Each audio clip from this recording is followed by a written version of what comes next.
جلوم آمده بود، جلوم بود. می جلوم آمده گفتم بگن نمیستی اونه گفت رو بودا کنمش موچه مکتبه و گفتم به همون تلفن شکل تلفن کرد گفتم من بزدار رو همین تلفن سر دروز همین گام میزنی همین هر مدعی برمی دیگه هم نمیمونی گام بزنم فقط کتم تلفن کرد و تلفن سفری گفت اینو چه گوام تلفن خریدم من 10-15 دو چه کرد میرم دانگری میرم کرد نه دانگری میرم تلفن رو نمیکنم اینه تلفن نکن که کسان تلفن کنم با تلفن کن دیگه نگفتم که تو کجا میره تلفن کروتی کجا میره با که او برو مرا گفتم با خانم گفتم اوه میگفتم که خبه من قطی برم نه این یعنی قگابسی خواه تلفنش خانش در زنگ گرفته برو مرا ببر مرا ایمو امیده دو ملیس آمدی نمیگه خواب بودم اونجا کلیم تای درو ندرو اومدن مردم کشا کنم بیرو پیشون برو اومدم خیر گفتم که خانه ده مردینه نیست چی نمیخوایی مرده که بپرسه که با دو کسی ما چای خیلی نمیدن خانی تو ما نگه خمیرو کجا ده چه خمیرو نگه خمیرو میشه دومش نگه خمیرو در کجای آجوش به تناره گفتم چه کنه خمیرو را اگه اون گفشیده چی گفشیده خمیرو داره میدونی من نمیدونی در تو نگه خمیرو من کن میرم و چی بکنم آره ولی ملتی وعدت نیست بود نشده شما بسریم اومده و دیگه نمیدونم کتوش که تو دختری من دیگه نمیدونم دیگه خمر گم کردم خفه چند دختر داری و کی داری و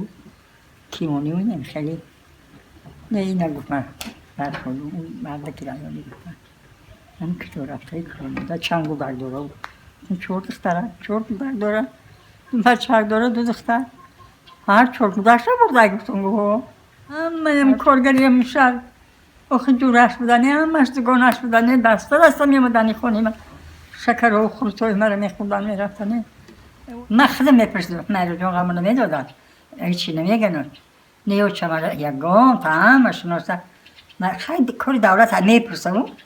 بپرسن که مرا احترام میکنن یگان چی نمیگن چند سال بود که همیرا با گلمراد حلیموف اویله دار شده بودن؟ از کدام سال؟ چند سال 10 سالش 9 سالش چند سال دخترش سیمفی دو میخونن شاید دخترش یک بود خمر کنید یا بود دخترش سیمفی دو میخونن اوش یک میخونن و دو ساله میکنم چی میدونم 10 سالش همه با فکر خودتون سبب رفتن همیرا چی است خاله جان؟ با فکر من میگم که کیم که آخی غمش دادن میگم تن رسید که گریخ رفت یا کجای ده محکمه که یا بالا میکنن یا خیلی دختر بیاخل کدامی فروختش ریمش کدن رد تا نمیدونم من هیچی رو نمیدونم بچه اگر او کن پرگ همی سینما میگفت که چه مرا غم دادستیان کو بس حرمتی ایت قرآن میبستمش همش دیده و دفترش نید بودکو تبیو رهروی کن اینه میجه بیو معلمی کن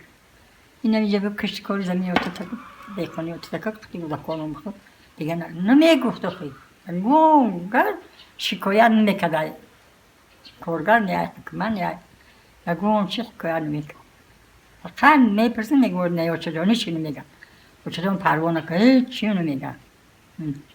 شاید میخواید